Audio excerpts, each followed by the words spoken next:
안녕하세요. 저는 이제 결혼한 지 5년 차 접어든 주부입니다. 전 늘 아침마다 이곳에 올라온 사연들을 들으면서 하루를 시작하곤 하는데요. 항상 듣기만 했지 이렇게 직접 사연을 써보는 건 처음인 것 같아요. 제가 지금까지 여기에 사연을 쓰게 될 거라고는 상상도 못했거든요. 얼마 전 저는 정말 드라마나 영화에서 나올 법한 일을 경험하게 되었어요. 아직도 그때를 생각하면 저와 오빠는 너무 소름 끼쳐서 오금이 저릴 정도입니다. 저희를 이렇게까지 치떨리게 만든 존재는 다름 아닌 시어머니와 신우인데요. 솔직히 시어머니와 신우가 사돈으로 엮인 가족이긴 하지만 저희 오빠랑 마주칠 일이 몇 번이나 있겠어요. 툭 까놓고 말해서 특별한 날 아니면 사돈끼리 모일 일도 잘 없잖아요. 저는 단지 사돈이니까 정말 가족이라고 생각하고 관심을 주는 거라고 생각했거든요. 하지만 저희 시어머니와 신우는 이상하리만큼 유독 저희 오빠에게만 관심이 많았어요. 도대체 얼마나 관심을 주길래 제가 이렇게 유난 떠는지 지금부터 그 이야기를 들려드릴게요. 저희 집안은 할아버지부터 시작해서 대대로 기업을 물려받으며 사업을 하는 집안이었어요. 할아버지 덕분에 부유한 가정에서 자란 저는 부족함 없이 하고 싶은 것 다 하고 자랐죠. 제가 제 입으로 직접 말하긴 좀 그렇지만 정말 누가 봐도 사랑을 듬뿍 받고 자란 게 티가 날 정도로 부티가 좔좔 흐르는 부잣집 딸이었어요. 솔직히 딱 봐도 돈이 많아 보이니까 저희 집안만 보고 제게 접근하는 사람들이 많았죠. 저는 처음엔 뭣도 모르고 다 받아줬었는데 나이가 들고 많은 사람들을 경험하다 보니 그런 사람들에게 진절머리가 나서 연애를 하지 않고 있었어요. 그리고 저도 모르게 제게 먼저 다가오는 사람들한테 차갑게 대하기 시작했어요. 역시 돈 많은 애들은 싸가지가 없다고 뒤에서 욕을 하지만 어쩔 수가 없었어요. 제 자신이 상처받지 않게 하기 위해 할 수 있는 방어법은 그 방법뿐이었거든요. 제가 차갑게 대하면 상대방도 알아서 나가떨어졌으니까요. 그래서 혼자 남은 저는 늘 외롭고 쓸쓸했어요. 그러던 중 아버지 회사에서 일하고 있던 한 남직원을 보게 됐어요. 그 남직원이 지금은 하나밖에 없는 제 남편인데요. 떠들고 있는 직원들 사이에서 혼자 묵묵히 일하는 모습이 너무 멋있어 보이더라고요. 아버지 회사에 가는 날이면 저도 모르게 남편 부서 쪽으로 눈이 갔었어요. 그리고 회사에 갈 이유가 없는데도 계속 아버지 회사에 가고 싶다는 생각을 하면서 깨닫게 됐죠. 제가 남편에게 호감이 생겼다는 것을요. 저는 가지고 싶은 게 있으면 무조건 가져야 하는 성격이기 때문에 관심이 생겼다는 걸 직감했을 때 망설임 없이 바로 직진했죠. 아버지께 마케팅 부서에 있던 남편이 평소 어떤 사람인지 물어봤어요. 아버지께서도 남편을 눈여겨보고 있으셨는데 제가 그 남직원에 대해 물어보자 제가 그분께 관심이 있다는 걸 눈치채시고 밀어주려는 느낌이었어요. 아버지께서 자연스럽게 우리 두 사람의 만남을 주선했고 남편과 몇 번 만난 적이 있었어요.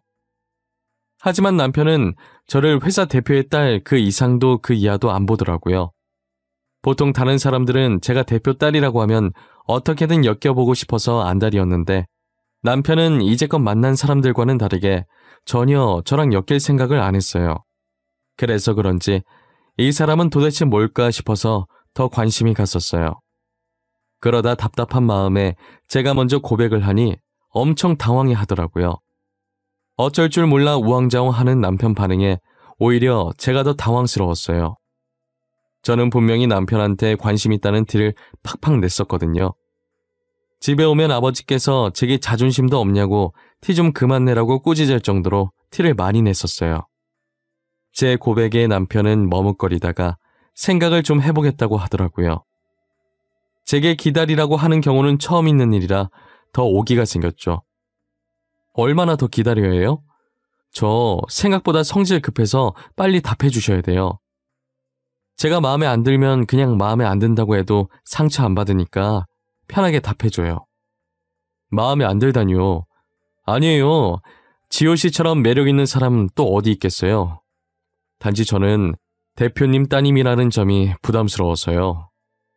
우리가 만약 연애하게 되면 성혁 씨한테는 피 안 가도록 할게요. 당연히 저희 아빠께도 비밀 철저히 지켜달라고 말할 거고요. 제가 감히 지효 씨를 만나도 될까요? 저희 집안 차이도 너무 나고 저는 정말 보잘것없는 사람이거든요. 성혁 씨가 왜 보잘것없는 사람이에요? 자신을 폄하하지 마세요. 집안 차이 나는 게 왜요? 전혀 상관없는데요. 저희 둘만 서로 좋으면 되는 거 아닌가요? 역시 지호 씨는 처음 봤을 때나 지금이나 씩씩하고 당당하시네요. 좋아요. 저희 한번 만나봐요. 저희는 그렇게 비밀 연애를 하기 시작했어요. 남편을 만나면 만날수록 이런 남자가 도대체 어디에 숨어 있었던 건지 정말 진국이더라고요. 늘 회사 일을 게을리하지 않고 성실한 데다 제게 한없이 다정한 남자친구였어요. 회사에서 힘든 일이 있어도 이건 공적인 일이라고 저랑 만날 땐 티를 내지 않았었어요. 공과 사 구분이 철저해서 연애하면서 괜한 감정 소비가 덜했어요. 저는 이 남자라면 제게 남은 시간을 다 바쳐도 되겠다는 생각이 들었죠. 남편은 저와 달리 부유한 집안이 아니었기 때문에 결혼에 대해 엄청 신중히 고민하더라고요. 내가 자기한테 고백하던 날 잊었어? 난 분명 어떤 집안이든 상관없다고 한 것 같은데? 나는 성혁 씨 하나만 보고 가려는 거야. 집안 차이 나면 뭐 어때? 그래도 너무 차이 나니까. 우리 집안은 당신 집안에 별로 도움 안 될 거야. 오히려 패만 끼칠 수도 있다고. 나는 그게 걱정인 거야. 당신한테 패 끼칠까 봐. 그럼 어때? 형편이 더 나은 사람이 도와주고 하는 거지. 나는 상관없어. 우리 아빠도 결혼 허락한다는데 뭐가 걱정이야? 알겠어. 그럼 일단 어머니께 언제 시간 되는지 물어보고 약속 잡을게. 그때 인사드리러 가자. 그럼 됐지? 저는 겨우 남편을 설득해서 시댁에 인사를 드리러 가게 되었어요.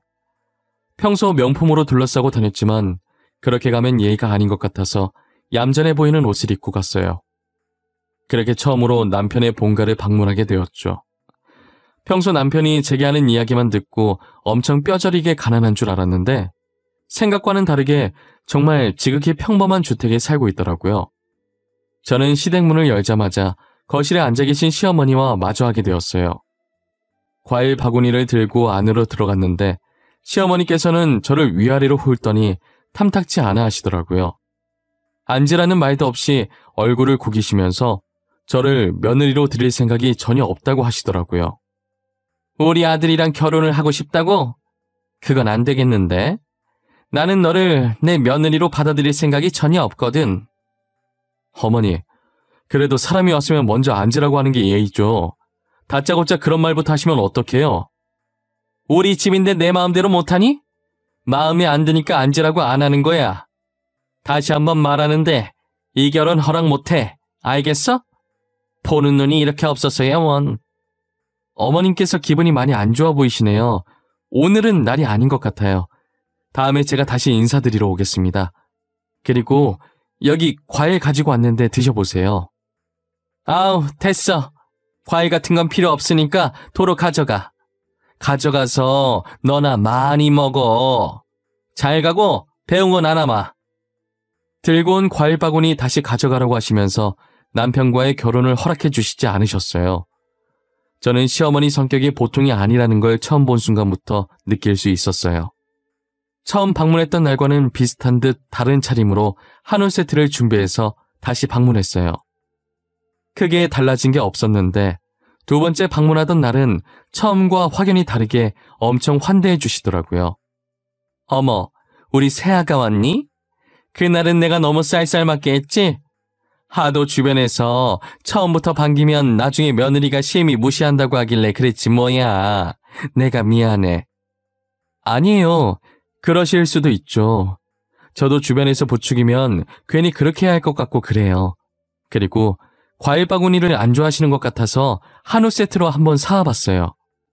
아유, 뭘 이런 걸 다 가져왔어. 그냥 와도 되는데.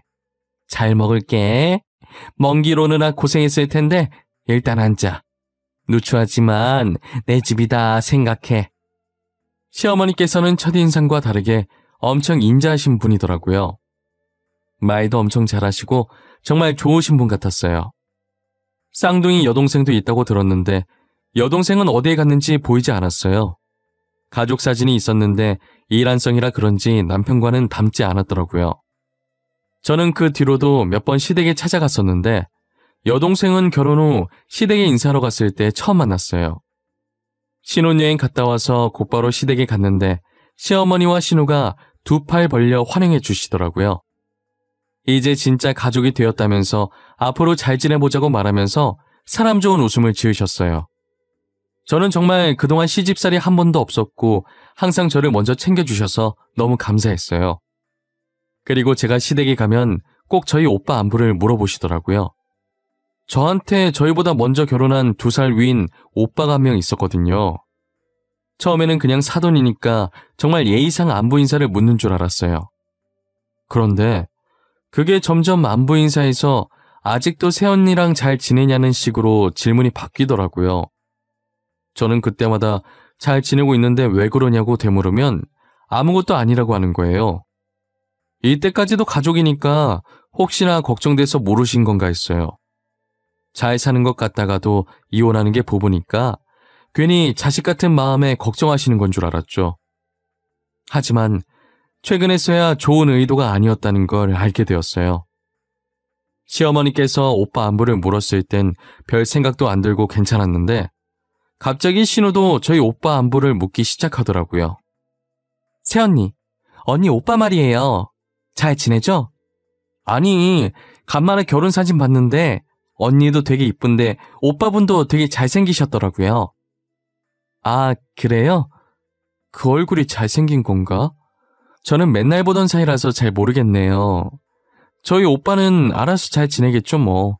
왜요? 아니, 그냥요. 가족이니까 그냥 한번 물어봤어요. 근데 진짜 잘생기셨더라고요. 배우해도 될 정도던데? 그 정도라고요?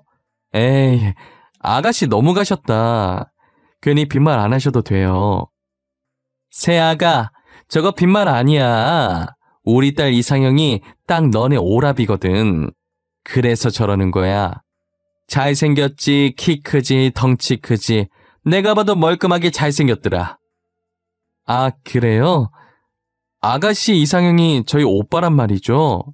제가 주변에 저희 오빠 같은 사람 있는지 한번 찾아볼게요. 그런 사람이 또 있을까 모르겠네. 너희 오라비가 우리 딸 짝으로 딱인데 결혼을 했다니 아쉬워 정말. 시어머니께서는 은근슬쩍 신우와 저희 오빠를 엮으려는 뉘앙스로 자주 말했었는데요. 저는 당연히 오빠가 유부남이니까 그 둘을 엮고 싶어 한다는 걸 상상조차 하지 못했고 단지 정말 저희 오빠 같은 사람이 좋은 건가 싶어서 별로 대수롭지 않게 생각했었어요.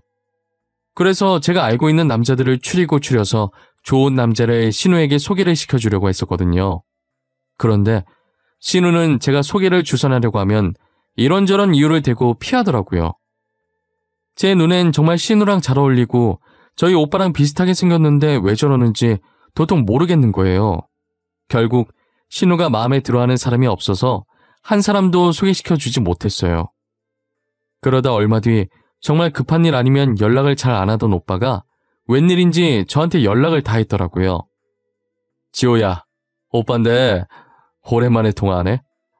요즘 결혼 생활은 어때? 아직까진 별일 없고? 남편이랑 싸우지 말고 사이좋게 잘 지내고. 그리고 아픈 데는 없지? 뭐야, 갑자기 왜 전화했어? 용건 없이 전화하는 양반이 아니잖아. 무슨 일 있어? 무슨 일인데? 나 눈치 되게 빠른 거 알지? 하여튼 엄마 닮아서 눈치는 더럽게 빨라요. 아니, 요즘 따라 자주 들러붙는 여자가 하나 있어서 나한테 번호 달라길래 안 주고 알아서 선 잘 긋고 있긴 한데 계속 따라다니네? 오빠가 뭐 잘난 게 있다고 여자가 쫓아다녀? 도끼병 도져서 착각하는 거 아니야? 옛날에 학생일 때 오빠 그런 착각 엄청 했었잖아. 야, 그게 언제적인데 장난하나? 나 진지해. 그 여자가 일주일 전부터 우리 회사에 계속 찾아와. 직원들끼리 나 없을 때 뭐냐고 수근거리기까지 한다니까? 요즘 진짜 스트레스 받아. 혹시 오빠 돈 노리고 들러붙는 거 아니야? 요즘 돈 노리고 들러붙는 사람 많대. 오빠도 조심해. 앞으로 옷도 후줄근하게 입고 출근하고 머리도 안 감은 사람처럼 떡져서 가. 예전에 저한테 돈 보고 접근했던 남자들이 많았던 것처럼 요즘엔 오빠한테 붙은 것 같더라고요. 오빠는 자기 처신을 굉장히 잘하는 사람이라서 제가 그렇게까지 크게 걱정을 하지 않았어요. 오빠가 계속 무시하면 적당히 하고 나가 떨어질 줄 알았는데 한 달이 지나도 안 떨어지더라고요. 얼마나 할 짓이 없으면 저렇게 오빠 뒷공문이나 쫓아다니고 있나 싶은 생각이 들었어요. 저희 새언니가 엄청 착해서 걱정도 많고 그만큼 상처도 되게 잘 받는 사람이에요. 그래서 괜히 새언니가 걱정할까봐 따로 말하지 않았다고 하더라고요. 저는 그래도 미리 말해야 하지 않을까 했는데 오빠가 알아서 하겠다고 하더라고요. 그런데 얼마 후 결국엔 우려했던 일이 터지고야 말았어요.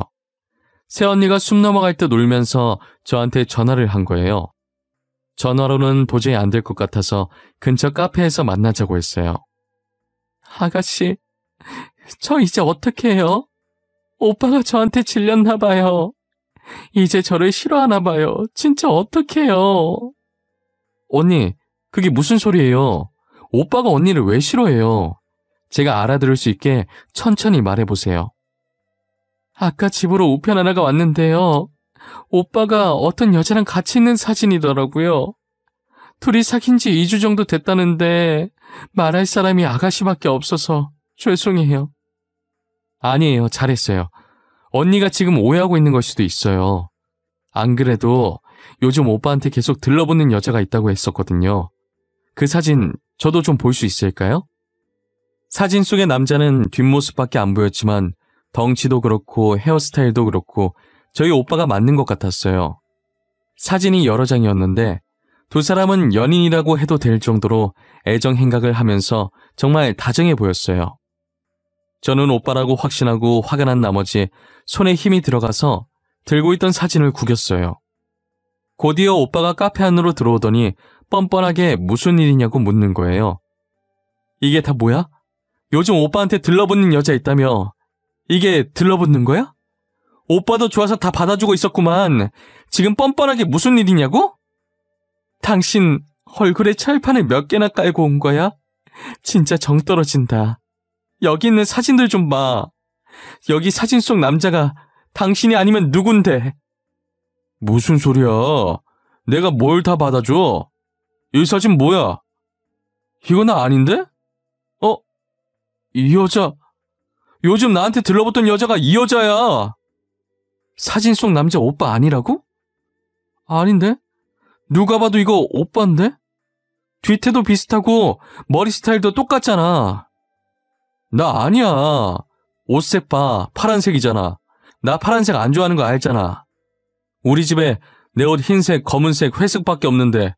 지호야, 나 진짜 아니야. 여보, 이거 나 아니야. 사진을 자세히 보니 정말 오빠가 죽어도 안 입는 파란색 옷이더라고요. 도대체 지금 이게 무슨 상황인가 사태 파악을 하기 시작했어요. 그러다 갑자기 이건 분명 누군가가 일부러 꾸민 일이라는 생각이 드는 거예요. 전에 오빠가 회사로 계속 찾아온다는 얘기를 듣고 제가 현장을 덮치기로 했어요. 회사 안에 있던 카페에서 커피를 마시며 창밖만 응시하고 있었는데 얼마 뒤 사진 속 여자와 비슷한 느낌이 나는 여자가 회사 앞에 서 있더라고요. 여자의 촉이 굉장히 무서운 법이잖아요. 저는 오빠한테 요즘 들러붙는다는 여자가 저 사람이라는 느낌이 확 들어서 다가갔어요. 제가 여자를 부르자 제 부름에 여자는 뒤돌아서 저를 몇 초 정도 멀뚱멀뚱 쳐다보다가 갑자기 표정이 확 굳어져서는 도망가더라고요. 저는 놓칠까봐 곧바로 뒤쫓아가서 여자의 목덜미를 잡았어요. 여자는 잡히자마자 자기는 돈 받고 시키는 대로 한 죄밖에 없었다고 비는 거예요. 죄송해요. 진짜 죄송해요. 저는 부탁받은 일 성공하면 돈 준다고 하길래 시키는 대로 한 죄밖에 없었어요. 정말 죄송해요. 부탁받은 일이 뭔데요? 당신한테 누가 뭘 부탁한 건데요? 하나도 빠짐없이 다 말하세요. 아니면 스토킹이랑 허위사실 유포죄로 고소할 테니까. 제가 다 말할게요. 그러니까 한 번만 봐주세요. 다시는 이런 일 안 할게요. 시정이랑 시정의 어머니께서 사진 한 장 보여주면서 그 남자 이혼하게 만들어주면 돈 준다고 해서 한 거예요. 뭐라고요? 누구요? 시정이라면 아가씨 이름인데. 그 사람들이 왜 당신한테 그런 부탁을 해요? 도대체 왜요? 그건 저도 몰라요. 저도 그쪽이 시정이랑 아는 사이인 거 방금 알았어요. 저는 정말 아무것도 몰라요. 그냥 이혼하게 만들어주면 돈 준다고 한 게 다예요. 아가씨랑 아는 사이인 거 방금 알았다고 해놓고 왜 저보고 도망갔어요? 알고 도망간 거잖아. 거짓말할 생각하지 마. 남자 사진 보여주면서 그쪽 사진도 같이 보여줬어요. 절대 당신한테 들키지 말라고요. 당신 보면 도망가라고 시켜서 그런 거예요. 알고 보니 오빠한테 치근덕거리던 여자는 신우의 친구였더라고요. 신우의 친구는 돈 때문에 시모와 신우가 시키는 대로 했고 이혼시키려는 이유는 모르겠다고 했어요. 자신도 부탁받으면서 이건 아니라고 생각했지만 형편이 좋지 않아 당장 쓸 돈이 필요했고 성공만 하면 많은 돈을 준다고 하길래 어쩔 수 없이 부탁을 받았다고 하더라고요. 그런데 오빠가 틈을 내어주지 않아서 급한 마음에 오빠 최고랑 비슷한 사람이랑 사진을 찍어 보냈대요. 정말 신우 친구의 말을 들으면 들을수록 기가 차더라고요. 저는 신우 친구에게 같이 가줘야 할 곳이 있다고 하고 시댁으로 데리고 왔어요. 신우 친구는 시댁에 다 와가자 불안한지 애꿎은 손톱만 괴롭히고 있더라고요. 신우 친구를 제 뒤로 숨기고 시댁 배를 눌렀어요. 제가 들어가자마자 시어머니와 신우가 버선발로 뛰쳐나오더라고요. 그리고는 제 뒤로 들어오는 신우의 친구를 보고 살짝 멈칫하더니 아무렇지 않게 웃는 거예요. 어머머머머머, 우리 며느라기 왔구나. 그런데 지영이 너는 여기 어쩐 일이야? 아, 우리 시정이 보러 온 거야? 언니, 얼른 들어와요. 야, 지영아, 너 왜 말도 없이 왔어? 올 거면 미리 말하지. 그랬으면 간식 만들어놨을 텐데. 참 어이가 없어서. 어머님이랑 아가씨 정말 아까운 인재세요. 연기를 이렇게 잘하시는데 여태 배우로 데뷔 안 하시고 뭐 하셨어요? 어머, 언니, 연기라니 무슨 소리예요? 우리가 무슨 연기를 한다는 거예요? 진짜 농담도 참. 엄마, 언니 진짜 웃긴다. 그치? 어쩜 얼굴색 하나 안 변할까? 저희 둘이 같이 온 이유 딱 봐도 알지 않나? 우리 오빠 이혼시켜서 뭐 하려고 하셨어요? 돈은 또 어디서 나서 이 사람한테 돈 준다고 하신 거예요? 아가, 그게 무슨 소리야? 너네 오라비 이혼시키려고 했다니? 그리고 아들한테 용돈 받아 사는데 우리가 돈이 어디 있어? 그러니까요. 돈도 없는데 무슨 돈으로 이 사람한테 일을 시키냐고요? 저 다 들었으니까 발뺌할 생각이라면 지워치우세요. 제가 다 알고 있다고 단호하게 말하자 점점 얼굴이 창백해지더니 사실을 실토하기 시작하더라고요. 이야기를 시작하는데 저와 남편이 처음 결혼 허락받으러 간 날부터 거슬러 올라가더라고요. 못 산다는 열등감으로 똘똘 뭉쳐서 자식이 결혼 잘하면 자식 덕을 좀 보려고 했었나 봐요. 그런데 처음에 수수하게 입고 갔던 제 옷차림을 보고 평범한 집안인 줄 알고 반대를 했었대요. 그러다 우연히 남편한테 도시락을 가져다 주러 가면서 회사에 방문한 저를 발견하게 됐고 그때 제가 남편 회사 대표의 딸이라는 걸 알게 돼서 두 번째 만남 때 허락을 하신 거였대요. 그리고 결혼식 때 참석했던 저희 친오빠를 보고 신우 남편감으로 눈독을 들이신 거예요. 유부남이어도 어떻게든 이혼시키면 그만이라는 생각을 했다고 하더라고요. 신우는 제 결혼식 때 안 왔었는데 결혼 사진에 찍힌 오빠를 보고 시어머니랑 같은 생각을 했다고 했고요. 그래서 둘이서 짜고 새언니랑 오빠를 이혼하게 만들려고 했고 이혼만 하면 신우가 어떻게든 저희 오빠를 꼬셔서 결혼하려고 했다네요. 이게 무슨 막장 드라마 대본도 아니고 정말 어이가 없었어요. 그럼 신우의 친구한테 주기로 한 돈은 뭐냐고 했더니 신우가 저희 오빠와 결혼만 하면 그 돈은 쉽게 해결할 수 있으니 성공하면 준다고 했다더라고요. 제가 이런 어처구니 없는 얘기를 듣고 앉아 있으려니 제 시간이 너무 아깝더라고요. 이런 집안이랑 더 이상 엮이고 싶지 않으니 남편이랑 이혼하겠다고 하고 시댁에서 나왔어요. 저는 시댁에 갔을 때 입구에서부터 휴대폰으로 녹음을 하고 있었어요. 이 녹음본을 남편에게 들려주면서 더 이상 이런 집안에 있고 싶지 않다고 이혼하자고 했어요. 나 더 이상은 이 집안 사람들이랑 못 살아. 당신은 몰랐다고 쳐도 이 집안 사람이잖아. 질질 끌지 말고 깔끔하게 합의 이혼하자. 위자료는 달라고 안 할게. 여보, 내가 그 집이랑 연을 끊을게. 나랑 이혼하려는 이유가 단지 내가 그 집안 사람이라서요? 그럼 다시 생각해봐. 나 그 집이랑 피 한 방울 안 섞인 남남이니까. 어? 남남이라니 그게 무슨 말이야? 당신 어머니 아니야? 나 그럼 이제껏 누구한테 어머님이라고 하고 다닌 거야? 알고 보니 남편은 시댁 식구와 피 한 방울 안 섞인 입양아였더라고요. 시어머니께서 시집살이 피하려고 남편을 입양해서 자신의 딸과 쌍둥이라고 속였다고 하더라고요. 그래서 할머니와 시아버지께서 자리를 비우시면 몰래 남편을 괴롭히다가 이젠 두 분 다 돌아가시고 시어머니 혼자 남게 되자 대놓고 남편을 못살게 굴었다고 하더라고요. 지금까지 신우랑 저희 오빠를 왜 못 엮어서 안달이었나 했는데 이제야 이해가 가는 거예요. 친자식이 아닌 남편이랑은 언제든 연이 끊길 수 있으니 신우를 저희 집안과 엮으려고 했던 것 같았어요.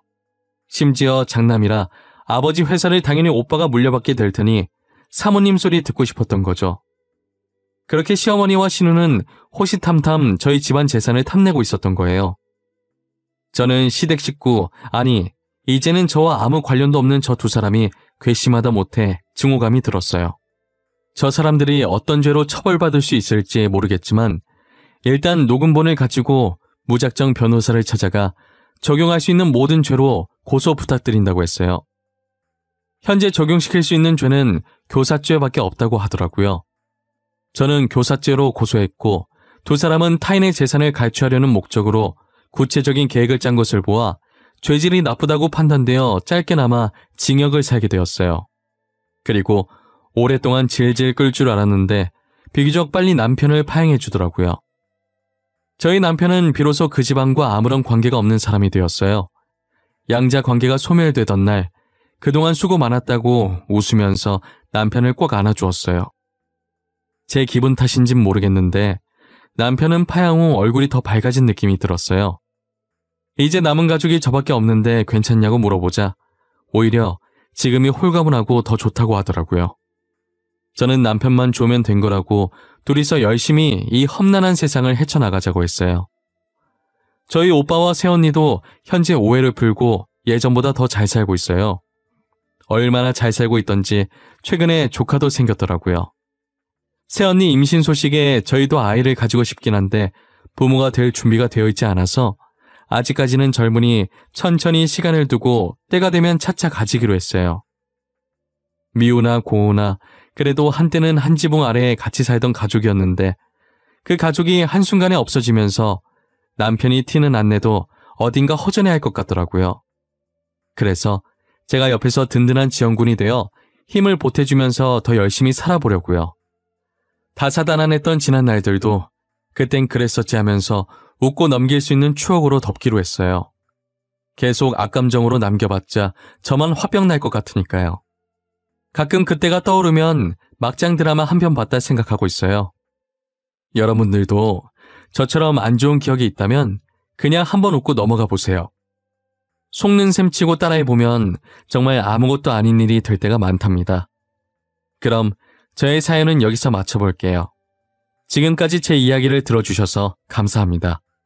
늘 건강하시고 하는 일 대박 나시길 바랄게요.